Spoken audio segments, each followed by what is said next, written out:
song was just on. I don't know if you ever heard that. I think it was like one album by the Civil Wars, and then they imploded somehow, and it's like one of the best albums of all time. They imploded because there was a civil war. Well, you know what? They kind of foreshadowed their own demise.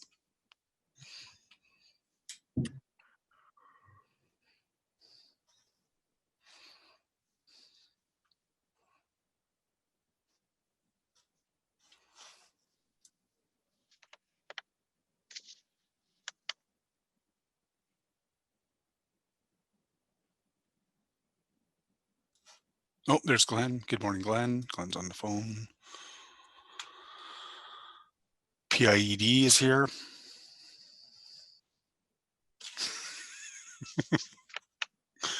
Melody, how are you this morning? Good. How are you? Excellent. Thank you.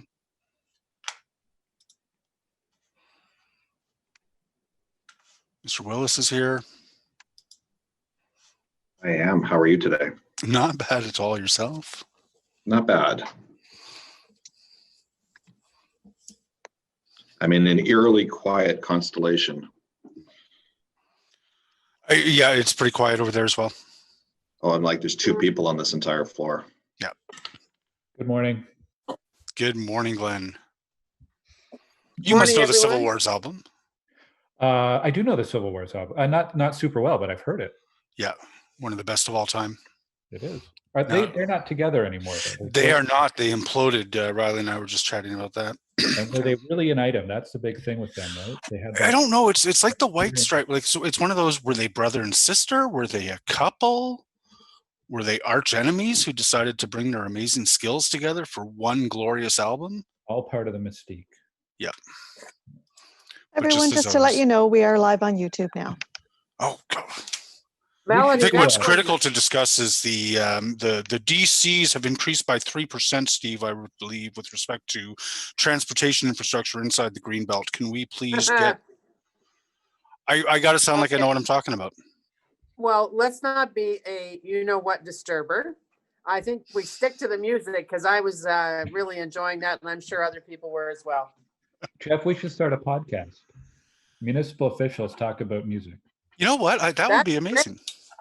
You know what? That would be. I would be a contributor. I could talk about when I saw the Beatles. Yes, the real Beatles live. You did not. I did so. 1965. Maple Leaf Garden. Maple Leaf. Wow.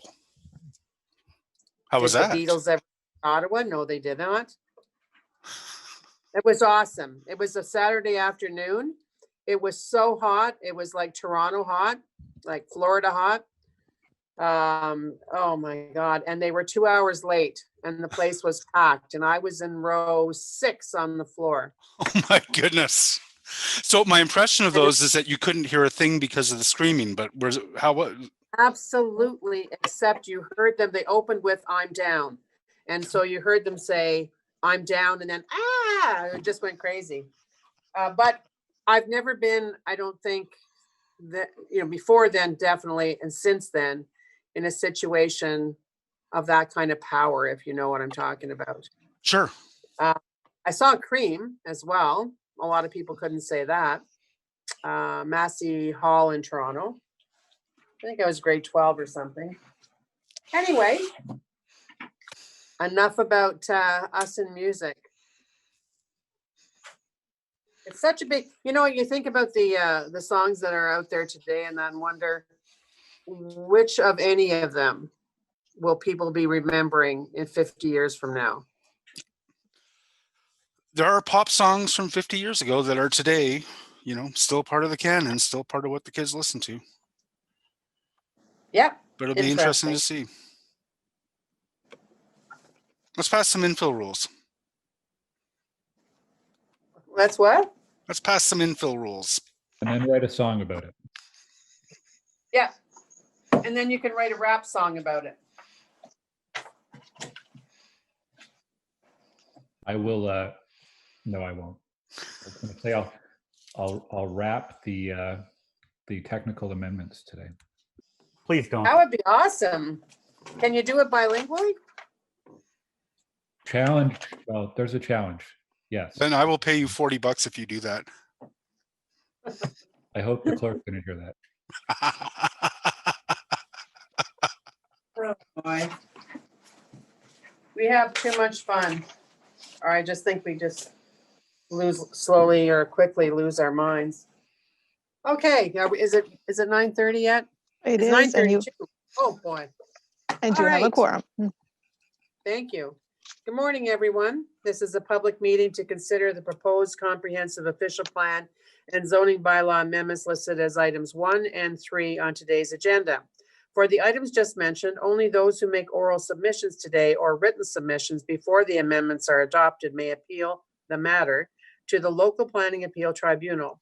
In addition, the applicant may appeal the matter to the local planning appeal tribunal if council does not adopt an amendment within 90 days of receipt of the application for zoning and 120 days for an official plan amendment. To submit written comments on these amendments prior to their consideration by City Council on October 14th, please email or call the committee or council coordinator. Our lovely coordinator is Melody Duffany. And so thank you, everyone, for today. Councillor Moffat texted me to say that he's running a little late, so he'll be joining us shortly. I don't have any other regrets. Are we missing anyone? Is Councillor Shirelli with us? He is not. Okay. And everyone else is here? We I have haven't everyone t- else. I've got the screen in front of me, and I can't get rid of it. Can we get rid of that planning committee Sure. agenda? Mhm. That would be helpful. I don't think we really need it. Okay, declarations of interest. Any? I'm going to watch for the hands. Nope, seeing none. Confirmation of minutes from the September 10th meeting, 2020. Is that carried? Carried. Carried. You? Okay, so the first item, which we will hold because we have speakers, was a deferral from quite a while back, months ago. The zoning changes to regulate residential development in the urban area inside the Greenbelt. As I said, we have speakers and we will have a brief presentation to update us on that. Next is the changes to the definition of minor rezoning application type. We don't have any speakers. Our planner on this file is Amanda Marsh. Do any of you have any questions on changes to the definition of the minor rezoning application type?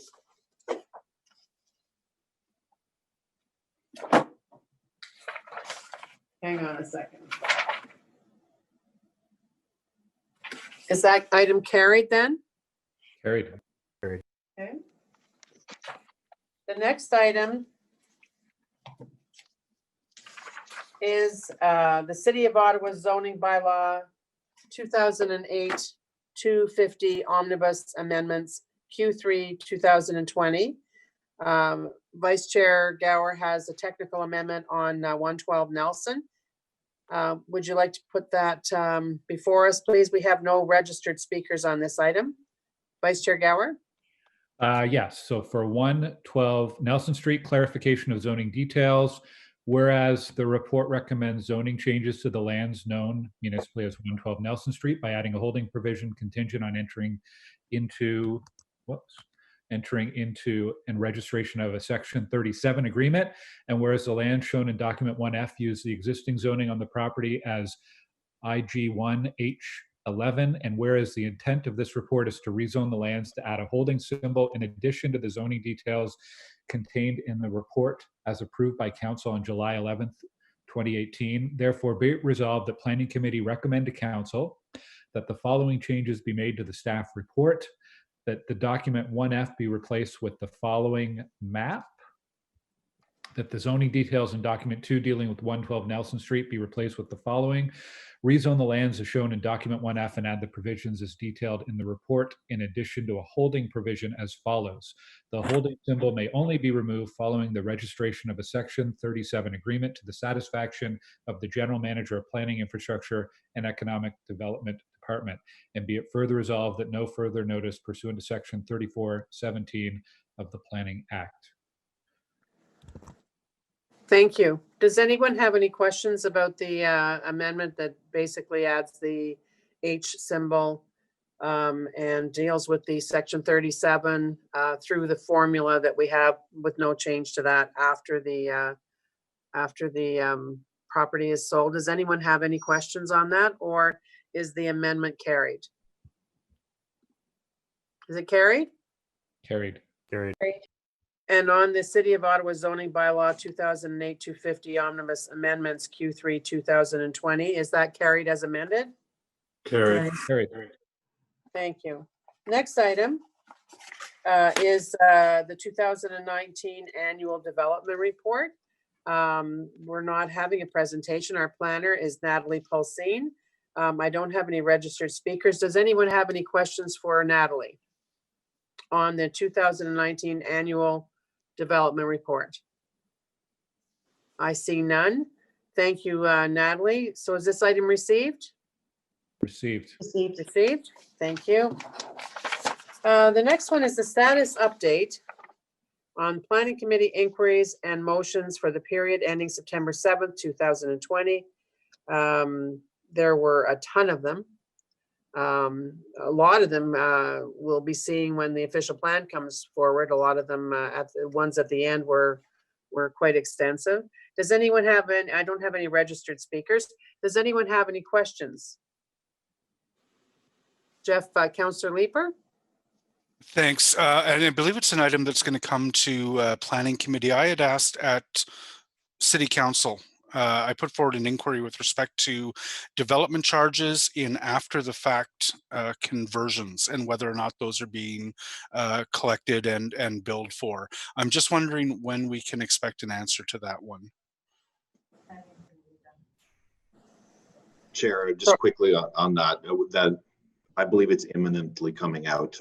We're just finalizing verifying some facts in the report for the document. It's written. It'll be any day now. Thank you. Thank you, Jen. Thank you. I wonder, so is this, that's just a question, so we don't have to do anything. All right. So is this item received? Received. Thank you. Okay, we're going to have a notice of motion when we come to that part, but right now we're going to go back to the first item, which is the zoning changes to regulate residential development in the urban area inside the green belt. Mr. Wise, are you undertaking this, or is the presentation being made by Robert Sandercott? Madam Chair, I'd just like to say just a few words if I can, just in advance, and then I'll turn it over to Robert. Sure, that would be great. Thank you. And you're going to give us an update on what's different and what's happened since we last had this before us, right? Robert will be covering all of that. Yes, Madam Chair. Perfect. Go ahead. Okay. Just wanted to, again, thank the members of Planning Committee for giving us the opportunity to come back again. Before I begin, I wanted to just touch base and just thank the hard work of a number of people who worked very collaboratively over the past several years to work this through. Shout out to Beth Desmarais, who did quite a huge volume of work over the last several years on the Infield file, and certainly that we appreciate all the work that she did on this. Robert Sandercott also did amazing work on this file as well too, and really appreciate that work as well too. I really need to acknowledge the collaborative efforts of both the GOBA UIC Council and FCA, particularly in the last few months, in resolving a number of very sticky issues that were holding us back from moving this forward. And that emphasis can't be, I can't emphasize that enough. That kind of collaborative, constructive work really is the way to go moving forward. So I really appreciate those efforts. This is a major piece. This is a pretty substantial piece as we move forward. We all recognize that we have significant infill and intensification pressures coming forward. And what this piece of work does is this works to balance how infill is going to land in our neighborhoods and sets the stage for how development will occur going forward.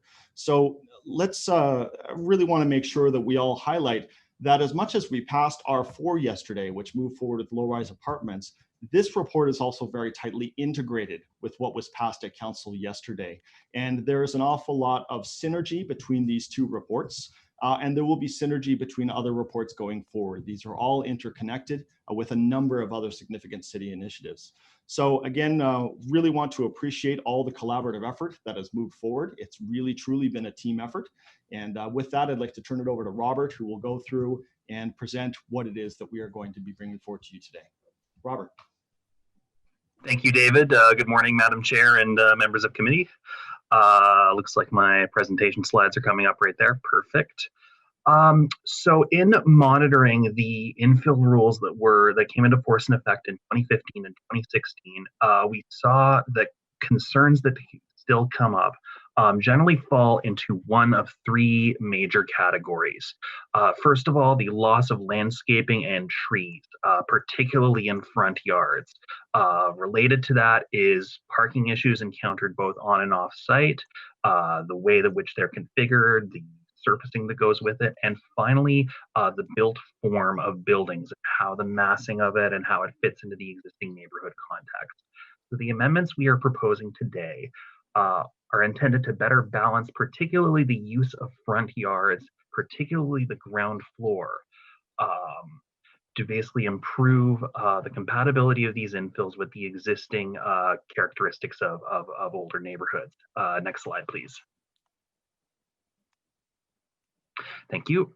So the major focus of these changes, down to two words, landscaping first. So what that means is in every front yard, there is a minimum required soft landscaped area, which must be aggregated. And so in addition to being aggregated, it must abut the front lot line so that it essentially can also contribute to the landscaping on the right of way. This can be anywhere, depending on the lot width, from 30% to 40%. Other major changes, restrictions on driveway widths. Presently, we do have restrictions on driveway widths that apply to the older neighborhoods, what we refer to as the mature neighborhoods overlay. We are now expanding those same restrictions to all wards inside the Greenbelt, where presently there's a maximum driveway width that can go as high as half of the lot. We are imposing some restrictions on that. Walkways. So we have rules on walkways here, which will essentially limit their width and ensure that they are used for what they're actually intended to be used. So not significant surfacing areas, not something that can be used as an illegal parking area. Rules for garages. So essentially ensuring that when an infill contains a garage, the pedestrian front entrance, the main front entrance, is still emphasized and more important. Within the mature neighborhoods, the streetscape character analysis process that is required with infill has been revised, essentially to be simpler and easier for both builders and staff to manage and track. Next slide, please. Thank you. In terms of what has changed between when this was presented in May and now, first of all, driveways will continue to be permitted on lots between 6 meters and 7 meters in width. Originally, it was going to be prohibited below 7. There were a number of concerns raised with driveways, but at this point, we do acknowledge that the landscape first can be met on that width. Balconies will be permitted to project up to 1.2 meters on shallow lots below about 100 feet in depth. Basically, staff, I think, recognize that the need for outdoor amenity spaces with units, particularly in the age of COVID-19 and physical distancing, for ensuring that there's that outdoor amenity space available. So that's going to be permitted there. Permitted projections can be based off the provided setback for existing homes. So essentially what this means is homes that have been constructed legally before the infill bylaws that are set back closer than what we require today, they're still permitted to add things like decks and porches to a certain extent. Finally, we did revise a lot of the infill language just to ensure that it's, it's simple for staff, builders, community members, residents to essentially understand and interpret. Next slide. So when we put that all together, what we're expecting to see from this is improved infill design, greater focus on soft landscaping and space for larger and healthier trees, reduced emphasis on the car and hard surfaces, and putting that all together, better and more context sensitive infill in existing neighborhoods. Thank you very much. Thank you. Thank you, Robert. I'm just going to see whether, so we do have speakers, so we're going to go to the speakers, but I think first off, Councillor Leeper, would you like to put your motion on the table, please? Thanks, Chair. And yes, I do have a motion with respect to balconies, the rear yard balconies that are on substandard lots. So lots that are less than 23.5 meters. We want to ensure that on very shallow lots that balconies don't project into the area that should be green space. I'm going to skip the whereases on this, but therefore be it resolved that Planning Committee recommend to Council to amend the document section 65, table 65, row 6 to read, in the R1, R2, R3, and R4 zones within area A of Schedule 342, 1, 6A applies, and 2, on a lot with a depth of between 23.5 and 30.5 meters, where the rear lot line abuts an R1, R2, 3, 4 zone, the maximum projection is 2 meters at or below the first floor and 1.2 meters above the first floor. Where a lot has a depth of 23.5 meters or less, the maximum projection is 0 meters. For in all other cases, the maximum projection is 2 meters. 5, where a deck or balcony occurs above the first floor and is within 1.5 meters of an exterior sidewall or interior sidewall. Lot line of a residential zone lot, a 1.5 meter high opaque screen is to be provided facing the interior side lot, and be it resolved that there be no further notice pursuant to section 3417 of the Planning Act. My understanding is that this is something that folks have collaborated on and has staff support.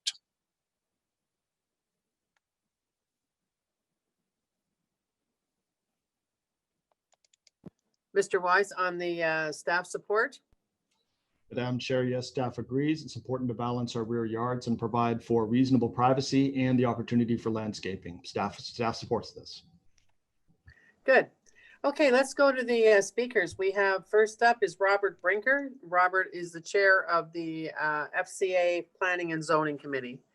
And for everyone, everyone has 5 minutes. Are you here, Robert? Yes, I'm here. Thank you very much. Go ahead, sir. Thank you, Madam Chair and councillors. The Federation of Citizens Association, FCA, is pleased to have participated in the infill addendum and to provide comments over the years. As you are aware, neighborhoods matter for all members and community associations. As volunteers and committed participants in the planning process, we know our communities and have a vested interest in future development and changes that will affect our neighborhoods. Various communities have raised concerns about the impact of the year-long discussions with city staff and with a subjective impression of eroding standards throughout the discussion papers. All of you are aware of the rear yard projections balconies issue. The current bylaw prohibits them on lots less than 30 meters in depth, and staff acknowledged that the original intent was the standard 100 feet lot, and that there was a conversion error from imperial measurements to metric ones were made. Despite the original intent, staff opinion changed to allow reduced with projections of 1.2 meter to be allowed on all lots 30.5 meters or less. The newest motion from Jeff Leeper just tabled of prohibiting them on lots less than 23.5 meters is the right direction, but it's not enough in our opinion. Juliet or recessed balconies will be a better option to preserve much needed rear yard green space. On the other hand, we appreciate the landscape first approach for front yards with the requirement for soft landscaping. That was a long fight for this. In closing, we thank Mr. David Wise, Robert Sanders Scott, and Elizabeth Desmarais for the ongoing commission to public consultation and the ongoing discussions with GOVA, which were really helpful. Thank you very much, Madam Chair.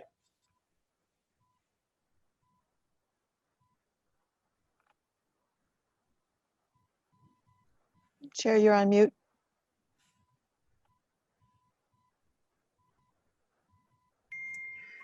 Councillor Fleury, do you have questions for Mr. Brinker, or do you just want to be first on the list?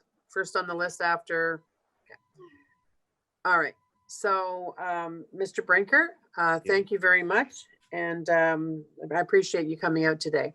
Thank you. Murray Chown's up next, Chair of the Infield Council for GOBA, the Greater Ottawa Home Builders Association. Murray, I saw you there. Thank you very much, Madam Chair. My camera seems to be working again this morning. Thank you very much for this opportunity. I want to start by thanking the planning committee for deferring this item when it was in front of the committee on May the 14th. I think that the discussion over the last few months with staff and with the FCA has been very productive. And I want to thank staff for all of their efforts to try to address various concerns raised by all parties and to simplify the language of the amendment that's before you today. I want to be clear that GOBA, continues to have some concerns about a number of the details in the bylaws that's being presented to you today, as you've heard the FCA does as well. But I think that we've reached a point in our discussions with staff and with the FCA that we're prepared to live with this amendment in its form and then see how it plays out over the next couple of years. Staff have committed to continue to work with us to monitor the effects of the changes of the bylaw, and if necessary, to come back to Planning Committee with recommendations to make further adjustments to the bylaw if it's considered necessary. And in light of that, we look forward to continuing to work very closely with staff and the FCA, both on any follow-up on this amendment, but also as we look forward to writing a brand new zoning bylaw for the City of Ottawa following the adoption of the new official plan. I think that if we can continue to work collaboratively as we have with respect to the infill amendments, we've every reason to be optimistic that the new zoning bylaw will be something that we can all be comfortable working with going forward. Madam Chair, I'll leave it at that, and I'll welcome any questions or comments from members of committee. Well, thank you, Murray, for your comments today. I don't see any hands waving at us. Thanks for coming in again. Next up is Andy Church, Queensway Terrace North Community Association. Andy, I saw you on the Hollywood Square window. Thank you, Madam Chair, and thank you, committee members, for the opportunity to speak today. Our lead of planning and city issues was unavailable, so I happily stood in. I've been a new resident of QTN for about 15 months, and I personally noted some jaw-dropping infill projects, which I think reinforced the position that our committee, our land and planning committee took that we sent on to the city this week. First and foremost, the proposed amendments we think are the absolute bare minimum needed to ensure a good balance between intensification aims across the City of Ottawa and what we've recently coined as heading off paving over paradise. As a community, we have firsthand negative experiences with the current approach to infill in Ottawa. We've seen some lots being partitioned and turned into parking lots, which pretty much destroys the streetscape. If you refer to pages 2 and 3 in our formal submission, you'll see a couple of examples of this, where we'd certainly like to see that sort of outcome avoided in the future. We also seen a lot of significant loss of green space and tree canopy, which ultimately means more rain runoff that contributes to multi-million-dollar sewer upgrades we'll eventually have to pay for.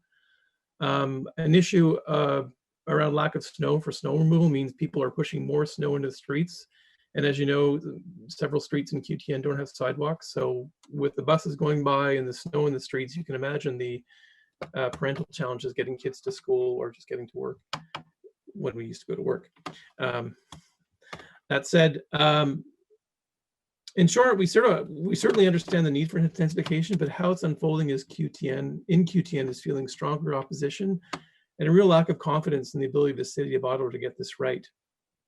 It's we increasingly, given this COVID situation, we're all spending a lot more time walking the streets through the day. I see people going by all the time, like multiple times.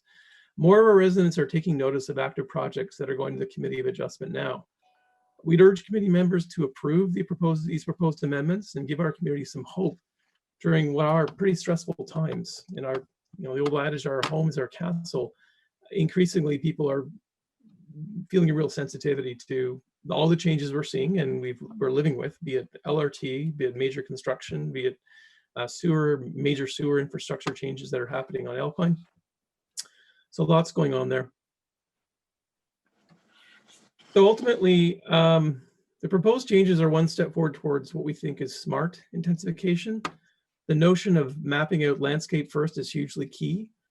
If a lot is partitioned and a site plan can't deliver the necessary landscape minimums, we would hope that it gets sent back for revisions instead of being pushed along with slight variances. Otherwise, you really do risk paving over a parking lot one variance at a time. On top of proposed amendments, we're also hoping the City of Ottawa will more consistently apply and enforce all of its provisions. Changes are also needed in the planning process to respect and give greater weight to the character of individual neighborhoods and to work with residents and community organizations such as QTN's association to see soft infrastructure that is essential for the well-being of more densely populated areas. In QTN, we've seen building permits being granted for projects that don't fit current zoning rules. Variances are easily approved by the committee without considering the cumulative impacts, which then become precedents for approving more of the same footprint that was supposed to be an exception. The cumulative impact or effect is the loss of character of a street through a series of individual decisions. If you go to attachment 1 of our submission, if you look at Alpine over a 3-year period, Alpine Avenue over a 3-year period, you'll note what we're talking about. It really does change and ultimately transform a neighborhood. There's a great feature in Google Maps, if you ever noticed, they're storing all the pictures. You can go back in time and see these changes. So ultimately, the proposed changes to the zoning are absolutely necessary as another fix to what we see as a problematic approach to intensification. In closing, the QTN Association hopes the upcoming official plan will include broader approaches to smart intensification that give greater weight to the character of individual neighborhoods in the planning process.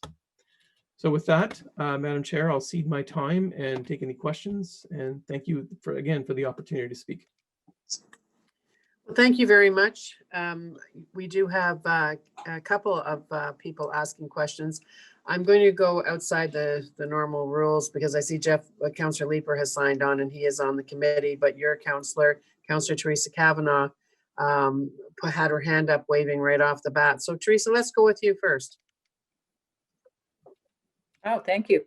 And thank you, Andy, for coming out today. It was great to have your presentation and your submission.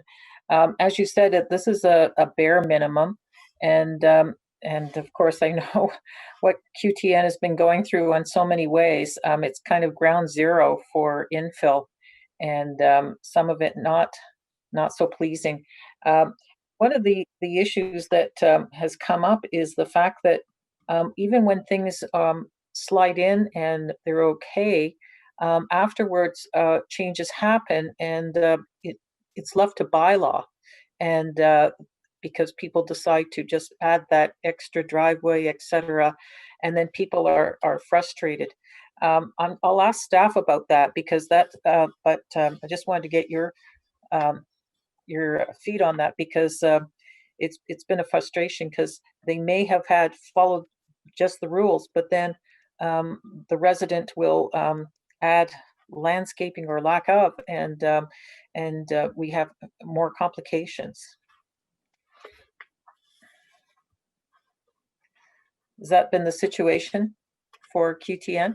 Oh, you want a response? Absolutely. Yeah. You know, there's certainly the notion of partially complete landscaping, and I think it just boils down to pure ignorance, and I don't mean that in a negative way. To people just don't know the rules. They're either, you know, lay persons or not contractors, and you know, think that yeah, I hate grass, I'll pave the whole front lawn, or I'll put in softscaping that really stretches the definition. I think we've had examples where we've called bylaw and had to actually, you know, people were parking on this softscaping, and they had to redo the work. So there's no question there's either you know, a willful disregard for the rules or just ignorance of them. And when we talk about renewal and smart intensification and focus on process, maybe there's some more clever things we could do to reinforce that you can't just you know, willfully do what you will with the property. Perhaps on title change, you get, your lawyer gives you a reminder in a big red characters at the top of the page, something as an example of renewal and or rethinking how to get people aware of these changes that are laws that are required. Yeah, because I'm finding that people are now having to report in, and nobody wants to be the snitch. It should have been dealt with, but yeah, so we need something there that reminds people that they can't go beyond what and have a really good idea of what the rules are. So you don't have to have neighbors fighting neighbors. That's been a concern. QTN is particularly interesting as well because you don't have very many sidewalks and also ditches, which is a drainage issue. So drainage is really important. And I know that QTN has also been very passionate about the tree bylaw. And frankly, it's something that I felt just fueled the reason why we need to change, why we needed to change the tree bylaw. When I saw, it's always after the fact that you find out about a tree going down, and even though a developer may have said that they'll save the tree, but there was nothing in the in our rules that gave us any ability to make them do so. And that's been a concern as well. So the soft landscaping is more than just a pretty piece of grass. It's important to have for trees. Do you find that that's important, that the tree bylaw is an important partner in this presentation as well? It would be great if it could be cross-referenced in the code. We certainly, you know, I have friends in Vancouver that are absolutely fearful of touching trees. It's the fines are so steep that individual homeowners and developers do pay attention to those rules because it's an exorbitant amount. So we've certainly seen, and again, go back to Google Maps and slide the time scale, you will see the trees that have come down. It's all there in black and white. And I can count a number of current projects underway where the treescape's gone. There is even one that's under variance review right now. There's 7 feet of missing space on the side lots. That's a whole basketball player, by the way. There's one tree on the neighbor's property hung over and it was just lopped down. Now, whether and if the developer and new owner had permission for that, I don't know. I'd like to find out. But it's just yet another example of you know, trees coming down that just changes the character.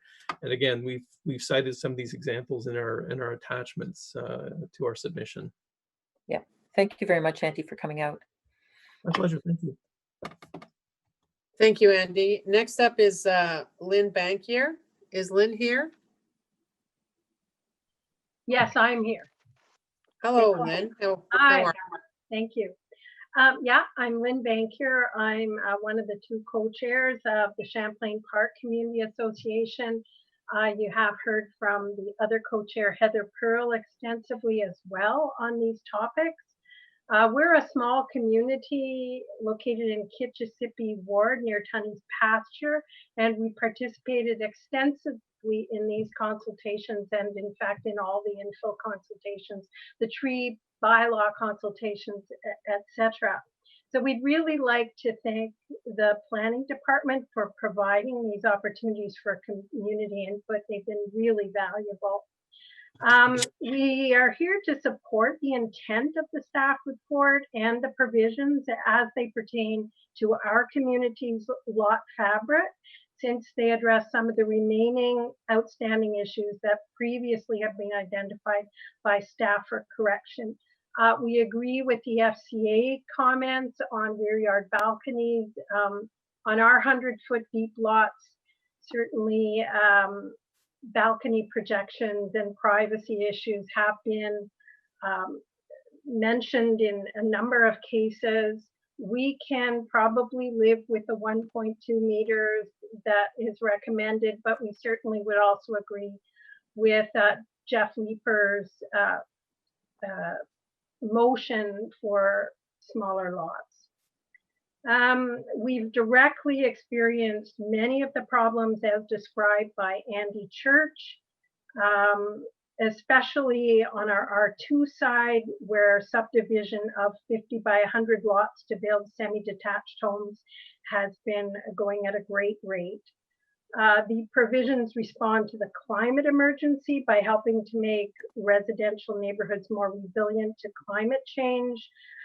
They integrate with and support the proposed requirements in the urban tree conservation bylaw, including that the location of trees be noted on most development review applications and on applications for minor variances.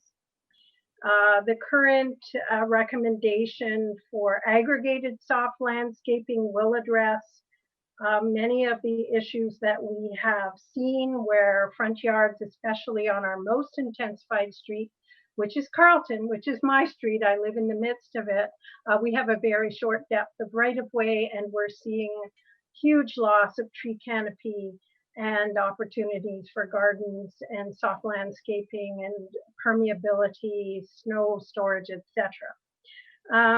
So we do support that general intent, and we've seen the negative impacts of the current situation.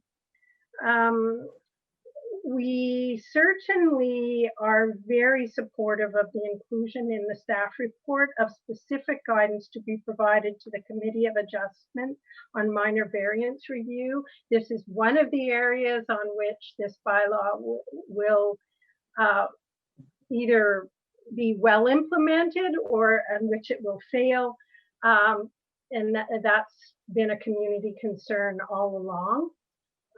And the other thing we would like to emphasize, and that has been mentioned by Councillor Kavanaugh and I believe by Andy Church, is the importance of enforcement. We have seen the same things that Andy has mentioned, where either the soft landscaping is not done according to the plans on file and the inspectors are not catching it, or the new owners move in and maybe the developer has done it. Yeah, the developer may have done what was required, but the new owners change it. Again, it's is it the neighbors versus neighbor and community association versus neighbor, or can the city be more proactive in ensuring that all of this is well implemented? Thank you very much for hearing our submission, and we have put it in writing as well. And thank you for doing that, Lynn. Yes, your Councillor Leeper has questions. I just wanted to provide a quick comment to say thank you very much, Lynn, for the work that you and Heather are doing.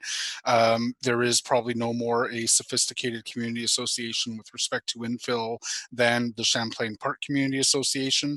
I know you and Murray are well acquainted, and I appreciate the collaborations that occur between developers and the community in Champlain Park. And I hope that my colleagues hear the message you have, that this is a positive direction for our infill rules. It's never going to be quite what the community is seeking because there is compromises that need to be made. But the fact that you are largely in favor of this new direction is encouraging. And I thank you for your continued work. We've been doing this for years, and keep doing it. Thank you. Well said. I mean, it was lovely to see you, Lynn, but Heather is one of our most common folks to come out and speak on community issues. So it's a double whammy for the two of you to be so engaged. And I think that's probably why your community association is so strong on these issues. So thank you very much. Does anyone have any questions of staff on this item? Councillor Leeper, do you have a question? I see your hand still there. Nope, that should be lowered. Thank you. Yeah, okay, Councillor Fleury. Sorry, I got stressed that I was missing here. I know, I saw you. I don't know what you were waving, but it got my attention. Thanks for this. I want to thank the entire team, Beth, David, and Robert. Robert was the development review officer downstairs for a number of years. So he's seen specifically my concerns firsthand in Sandy Hill over the years. And what a journey it's been on that front. You know, as much as I couldn't support the R4 yesterday, as much as I know that our planning staff understand the wide range of issues, and to me, today's report is a sign of that. So I want to raise a couple of elements going forward, just to understand the process. So once this report is approved, when do these measures apply? And then can you maybe speak to, this is a planning report, but a lot of the infills don't necessarily make it to planning approval. It rests in building code, and I wonder how building code planner review will ensure that these objectives, or even the committee of adjustment, will ensure that these objectives are upheld.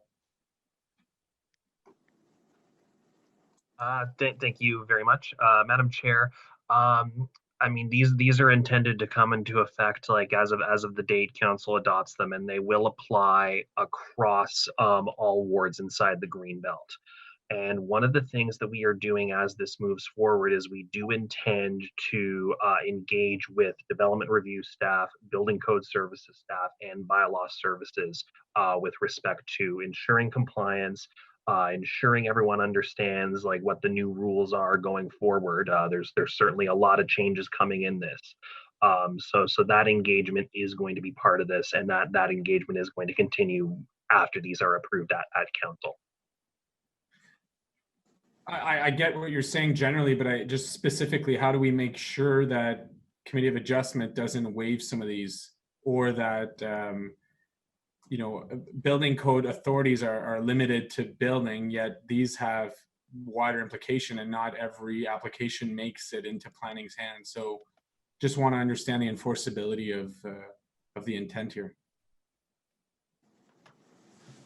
Madam Chair, I think it's really important to appreciate that this is not a suggestion now.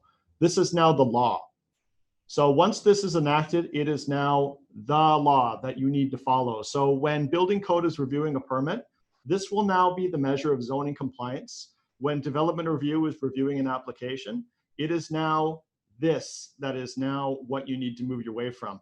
Now, one of the things that we've been very careful about is to make sure that that planning report specifies what the intent of this bylaw is, which is landscaping first. And that will be communicated very clearly through the training materials that we'll be providing to development review and to the committee of adjustment staff.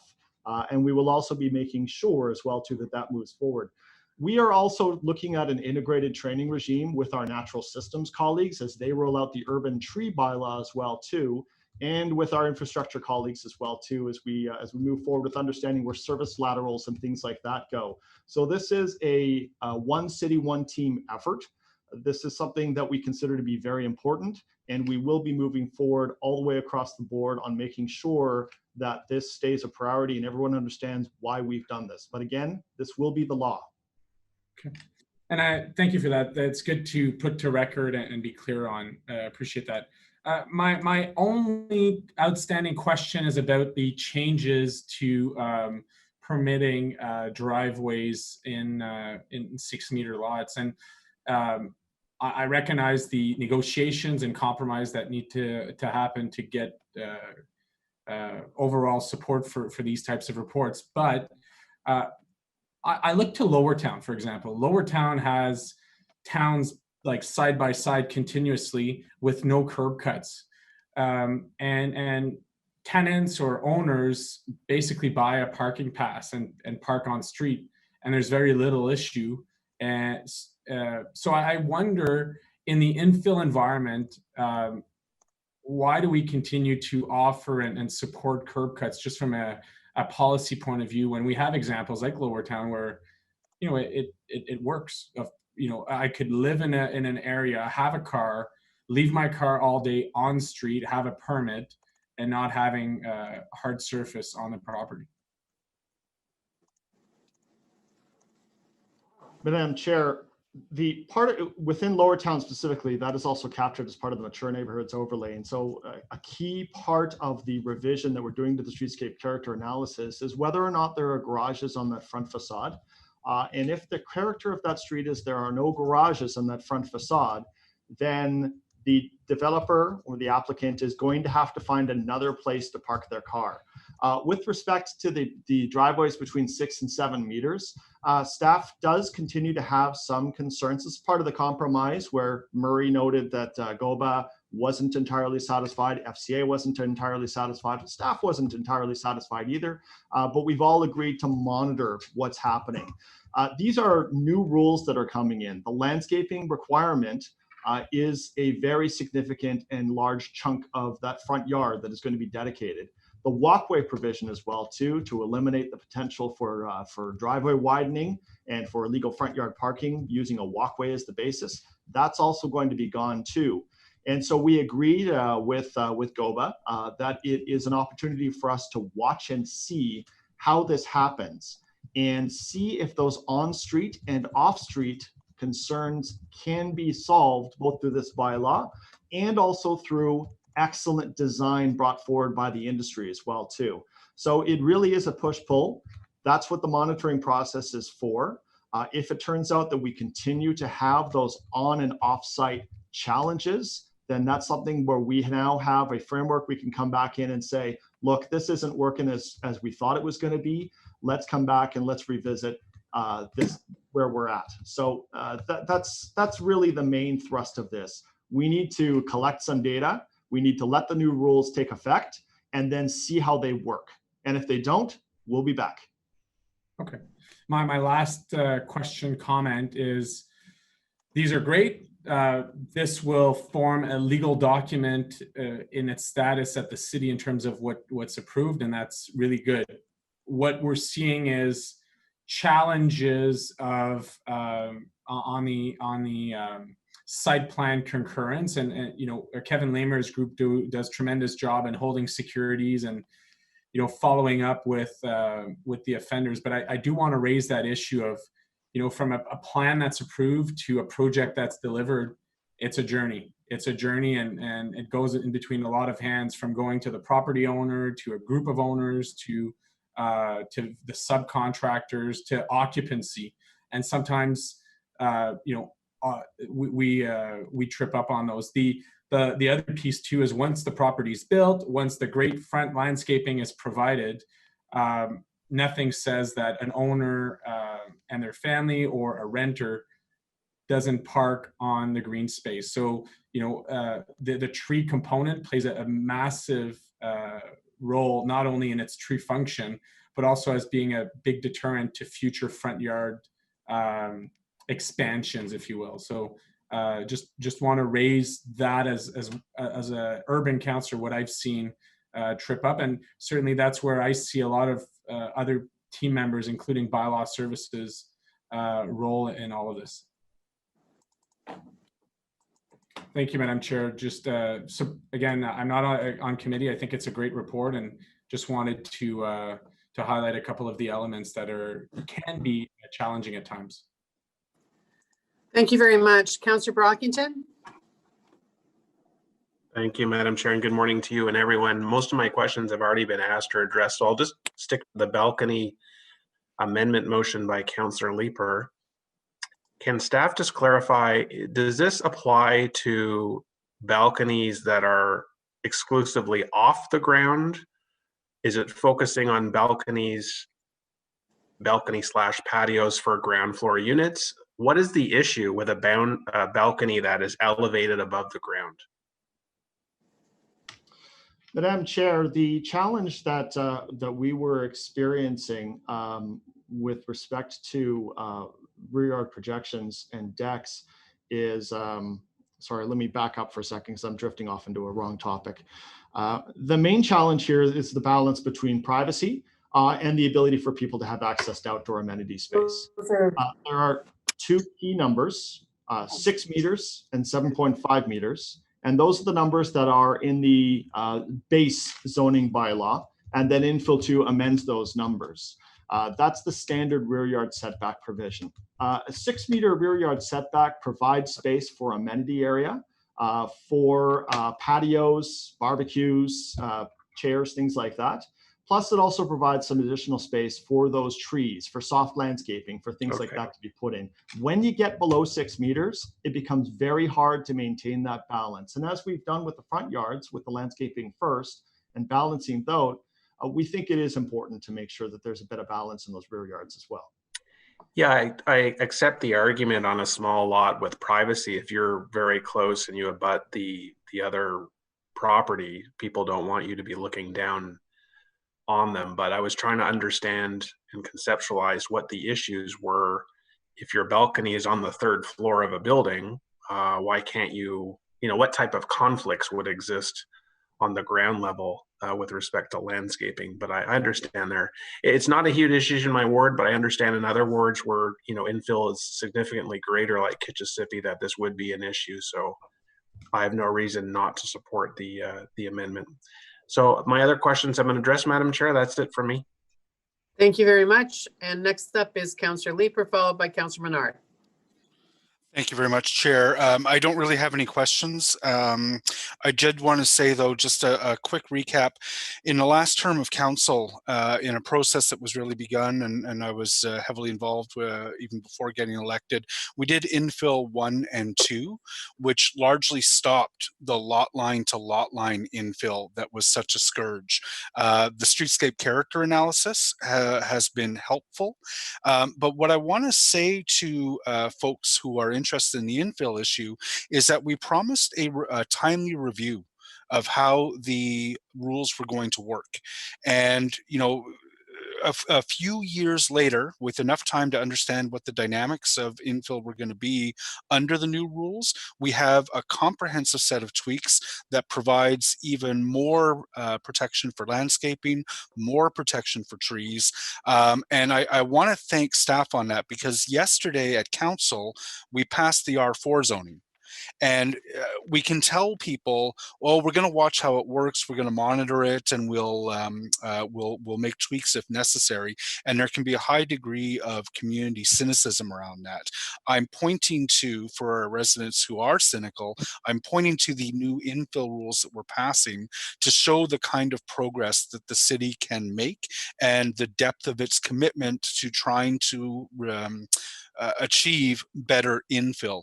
It's kind of slowing down in Kitchissippi. I don't have as many applications in front of the panel as we used to. I'm also really pleased to see that almost all the applications are really just for lot width and area, which is was helping us accomplish intensification. We're not seeing variances granted on height, which was one of the key things that we did in infill 1 and 2. We're not seeing variances granted on other setbacks. Now we're taking it another step further to providing more protection for that landscaping.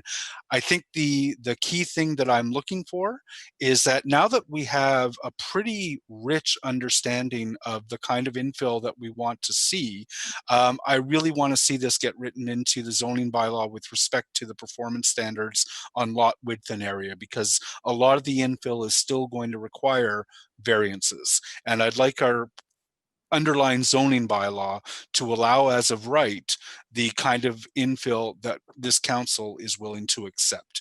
So I know Steve Willis is thinking a lot about the comprehensive zoning bylaw. I hope it's not going to take us 3 years to get that out the door. I hope that it comes as quickly as possible. Beth, Tim, Rob, thank you very much for your help on this. Thank you very much, Chair, for being amenable to a delay on this. It's resulted in a better collaboration, and I will leave it there. Thank you. Really well said. Thank you very much, Councillor Leeper. And I'm sure that Vice Chair Gower is taking note of all those comments about zoning. He's got his thumbs up. So lastly, we have Councillor Menard. Councillor Menard? Thanks very much, Chair, and thank you for the report. I echo Councillor Leeper's comments. There's a lot of good in this. If I'm not looking directly at the screen, it's because I got my bigger screen in front of me here and the smaller one's on the computer with the camera. So that's why I'm not looking directly at you in the screen here. But I wanted to say thank you to staff, to the FCA, to community associations, and to GOBA and others who have contributed towards this. I think we're ending up with a lot of improvement here. There's a lot of positives here. There's a few things still to be desired that I have questions about, which I'll ask now. But on the overall, I'm seeing positive movements here, and that's always a good thing. So I'll just go through the comments that I do have, and that maybe some amendments for council we'll see. But I wanted to go through them and see what the staff response is. So the first one is around walkways. In the original submission that we had from staff from Beth's work, we had walkways that were not counted towards the soft landscape area. And so what changed is that now walkways can be counted towards the soft landscape area. And so it means that essentially we lose some soft landscape area by moving that way. And this has implications for climate change, especially some of these rules that we're bringing in. And so that's why I mentioned them. So I just wanted to get staff's comment on that and why that was seen as a necessary change. Madam Chair, in fact, actually, the May submission did include walkways as part of the soft landscaping area. It just phrased it differently, so it was a bit difficult to parse. The way the original bylaw wrote is you needed to provide a soft landscaped area. Then once you'd provided it, a walkway could go through it. That's essentially the same thing. We've just been more upfront and more straightforward about it. So it is the same thing. The other thing to recall, though, is that a walkway will not be prohibited on a lot that is less than 10 meters deep. So in terms of providing that area, you first have to provide that large, substantial required soft landscaped area. And that's a key important thing. And that is, again, geared toward providing the opportunity for a substantial tree to be planted with our forestry colleagues. Then you can then work on your hardscaping and some of the other things that bring value to the streetscape, such as a patio, such as providing that pedestrian connection, things like that. So we do think that this is still very much in balance. There is really no difference from what we provided in May, except that we did change the language just to clarify things because it was confusing for people to understand under how it was originally written.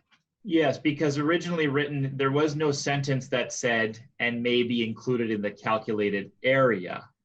And that was under section G of Schedule 342, walkways 5. Schedule G said a walkway is permitted to go through the required minimum aggregate soft landscape area.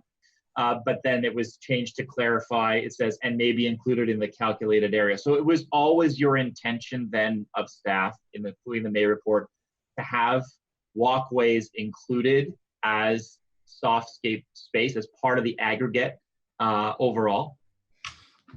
Yeah, Madam Chair, walkways are very different than driveways. They do not have the thick base that a driveway has. They're not there to support a car.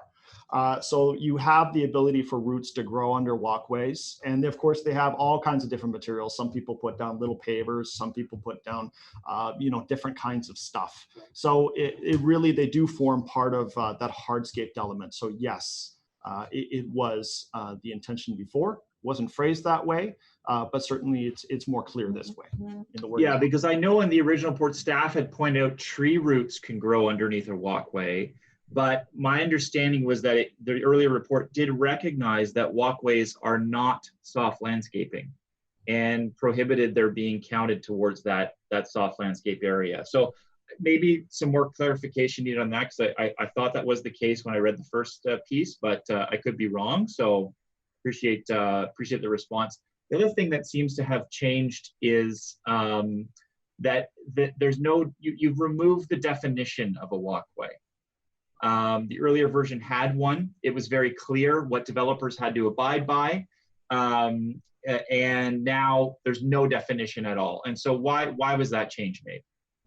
Well, Madam Chair, sometimes when you provide a definition, you can you can go a little bit too detailed. And part of the challenge when you define a definition of a walkway and you get too precise with it, you might end up having some difficulties. For example, we all know that there are pathways that go from a front yard to the stairs. But there's also pathways that go around a house as well too, to provide access to a rear yard, or there's connections between the stairs and the driveway, things like that.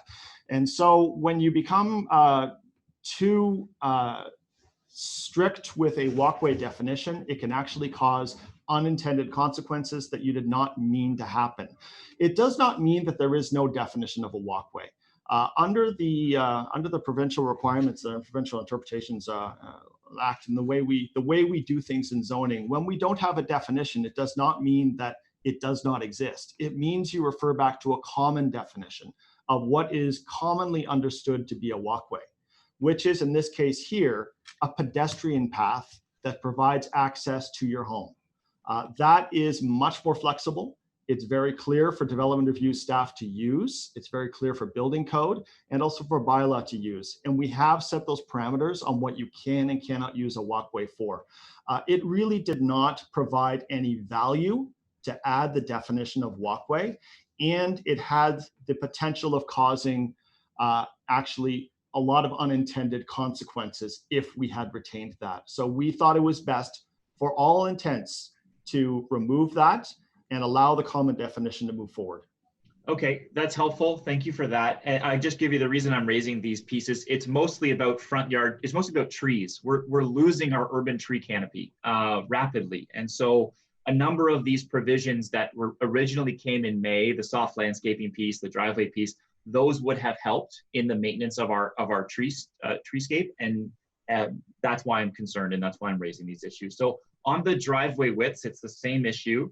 We had staff support in the May zoning bylaw proposal that prohibited individual driveways on lots widths under 7 meters, only allowing shared driveways on those narrow lots.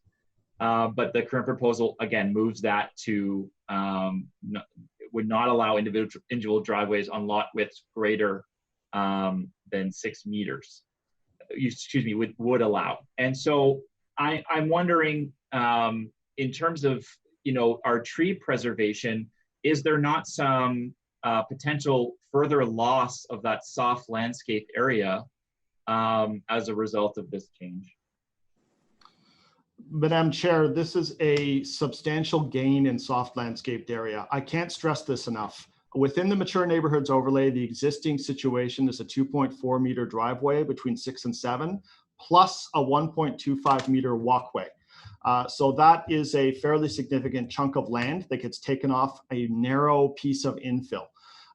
In the infill 2 area, it was much worse. You could have 50% of your front yard taken up by a driveway, plus an additional 1.8 meters of walkway that could directly abut that driveway, which, as Queensway Terrace has seen on Alpine Avenue, as we've seen in Vanier and Overbrook, and in numerous other communities where infill has come in on these narrow lots, has led to the essential paving over of those front yards. These new rules are very clear as to the maximum width of what a driveway can be.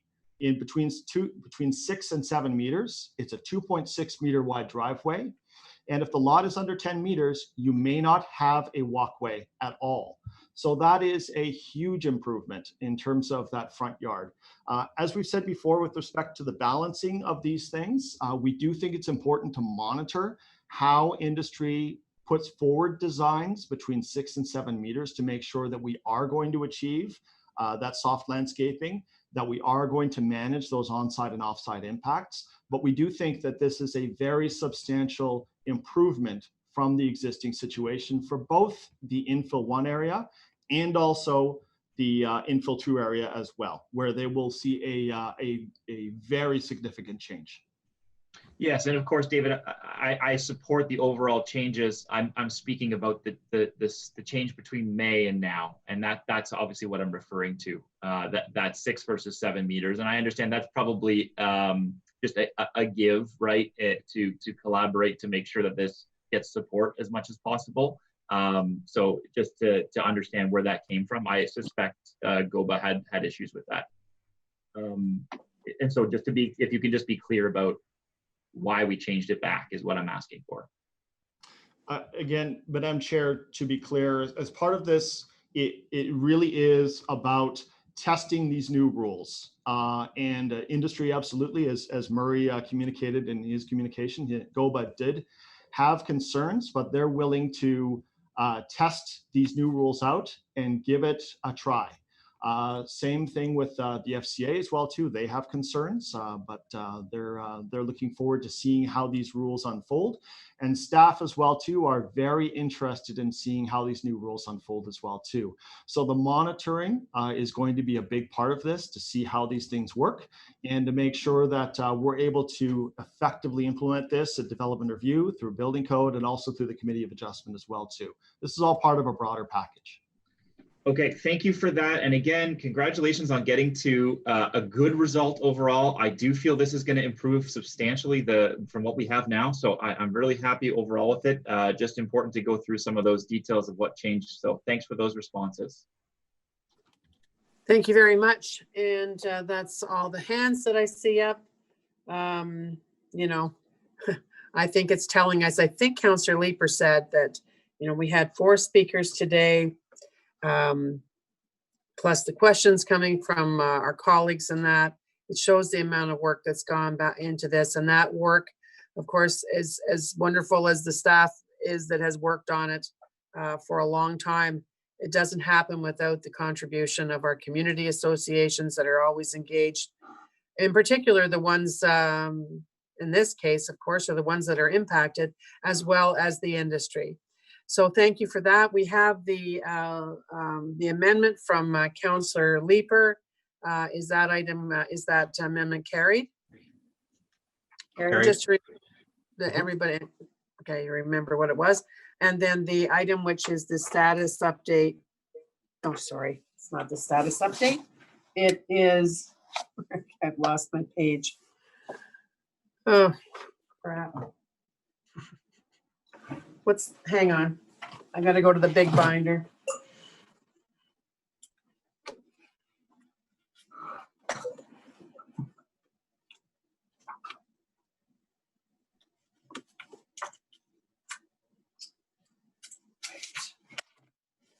Planning Committee receive and consider the following report in substitution for report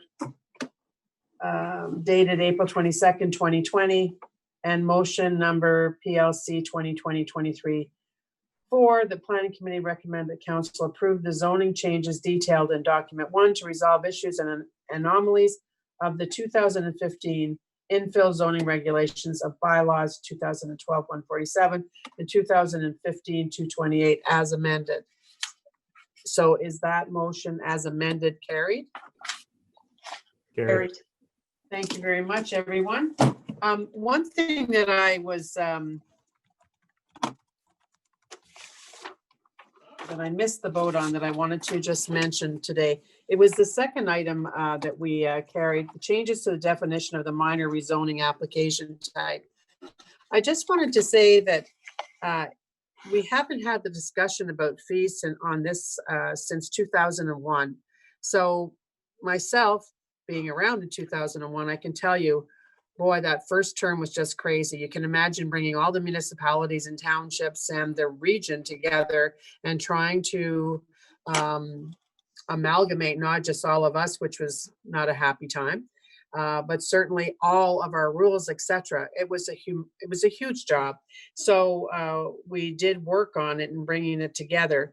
But one aspect, however, the application fees requiring further consideration reporting was defining what types of requests for rezoning would be considered minor and major for the purposes of applying different fees. So that's a long time ago. And I wanted to thank Amanda Marsh and the whole team for their work on this. I know that it is going to make a difference for small businesses. And at a time now, this is like we have now, that's why this initiative is endorsed by the city's Economic Recovery Task Force as a quick win to help them. We did receive today through Mr. Willis from David Renfro. David, I think, is the chair of GOBA this year, but some of you know him anyway. And he says, congratulations and thank you for proposing these changes. The $9,500 reduction in the application fee is significant. We'll pass this on to members, and it has very little impact on the city itself. In fact, if this rule had been in place over the last 5 years, the city revenues would only have decreased by about $25,000 a year. So it's one more thing that we are bringing forward that hopefully will help our businesses. So thank you, Mr. Willis and team. That's it for our agenda. We do have a notice of motion that Councillor Leeper is moving for Councillor McKenney. Councillor Leeper. Thank you, Chair. Yeah, so this is on behalf of Councillor McKenney. Consideration of formal review and consultation process for the forthcoming proposal for 2 landmark buildings at 267 O'Connor Street. So what she is moving, or they are moving, is whereas planning applications are coming regarding the redevelopment proposal for landmark buildings at 267 O'Connor in downtown Ottawa, and whereas policy 3955 of the Centertown Secondary Plan states that prior to considering a proposal for a landmark building in Centertown, a formal and rigorous application and review process that includes public consultation shall be developed for consideration by the appropriate standing committee of council and shall be adopted by council. Therefore, be it resolved that planning committee approve the following item be added to the agenda pursuant to subsection 89.3 of the rules of procedure, formal review and public consultation program, 267 O'Connor Street. Thank you. Thank you very much. That is Councillor, a notice. sorry. Chair, that was a motion to add it to the agenda. I believe the actual notice is on the screen. It's a notice of motion. Oh, I thought that where we had this. I'm sorry, they sent me, yeah. Yeah. So it is, okay. Well, I'm calling it a notice of motion. So it is a notice of motion. I don't need to move to put that on the agenda when it's a notice of motion. Just ensuring the correct version is on the screen. It's a notice for the next meeting. All right, perfect. So we're in agreement, I think. My apologies, Chair. That no problem. Believe me, it was kind of confusing while the meeting was going on too. We were going back and forth on it a little bit. So that is for the next meeting. Any inquiries? I was going to write one out, but I forget whether staff are already doing this. So I don't know whether Mr. James or probably Mr. Herwire. Don, are you on Hollywood Squares here? Is Mr. Willis still here? Well, either any of you. Is it your intention, have we asked you to come back with an update on coach houses and tiny houses so that we have, I'd like to see if you are coming back with something like that already.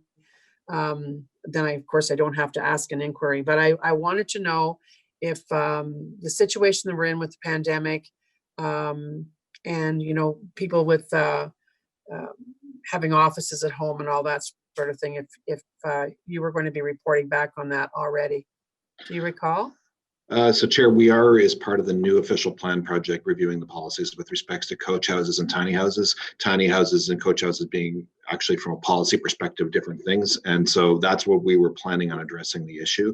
I can say we haven't had that many applications. Did see one this week, but we will be watching the situation. Yeah, I'd like to dust off the coach house one because I'm surprised that the take up hasn't been greater than it is. And, we have a lot of places where potentially they would fit. And I'm talking about not in the inner urban area, certainly in suburban areas and definitely in rural Ottawa as well. So thank you. Any other business, anyone? Okay, so we're adjourned and our next meeting is just before Thanksgiving weekend, Thursday, October the 8th. Take care, everyone. Thanks. Thanks all.